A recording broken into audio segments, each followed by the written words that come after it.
What is up, my cutie patooties?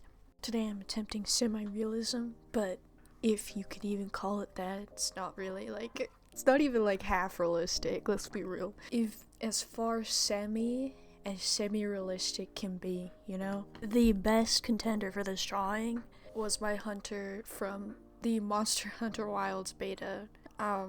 Rest in peace, it ended today. I was hoping I could play, but okay, anyway. I did this pretty sketch of him on my other tablet, and I was like, you know, could look pretty cool with some color and make him pretty. Make him all pretty.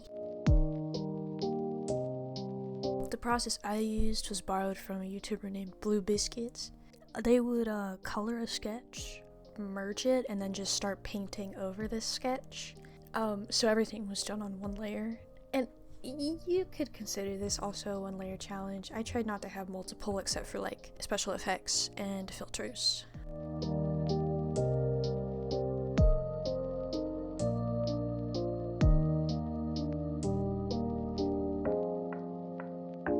Why this is the most semi-realistic drawing is because I prefer a sketchier look, a little painterly, like the Tokyo Ghoul covers and stuff. I think it ended up being my downfall, because especially in the hair later, he has a serious case of helmet hair, bro. It just kind of looks like a whole bunch of globs, and I've always struggled with hair. I don't like hair. I only used one brush, by the way. Not being able to use a sharper brush really limited the shapes I could get.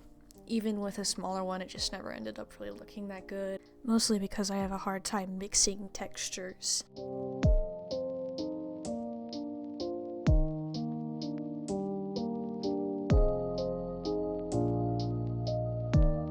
Also, to address the elephant in the room, I beat him up. It's like I put this guy through a grinder.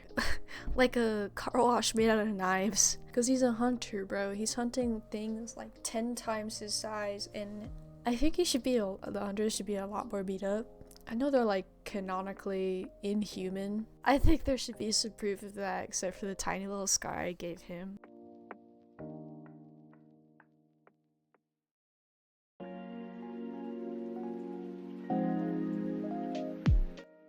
Speaking of beat up, I got a new screen protector, and it was one of those paper textured ones. I completely underestimated how much damage it would do to my nib. For context, that damage was done in the time it took to make this drawing alone. The situation was dire, and I had to let the little guy go.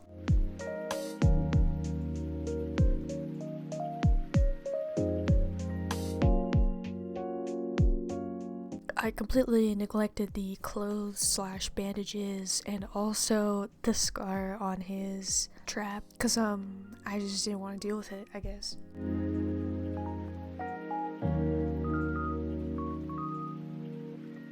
For the palette, I used this beautiful reference. With some tweaking, this was the absolute best palette for this drawing, I think, especially my character's pale complexion.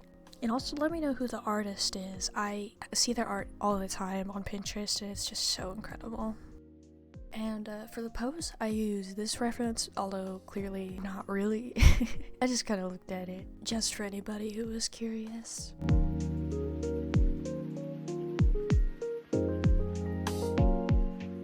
After sharpening the base image and applying like a blurry filter over it, the drawing was complete. I loved how glowy he turned out. I think it's so cute. A little off-putting with the scars though, but who cares? Here's the base version with no filters and editing if you're curious. I think I'm gonna put up a playlist with all of the raw time lapses, and I'll link that in the description. Anyway, thanks for watching, stay cute my patooties, and have a good nap.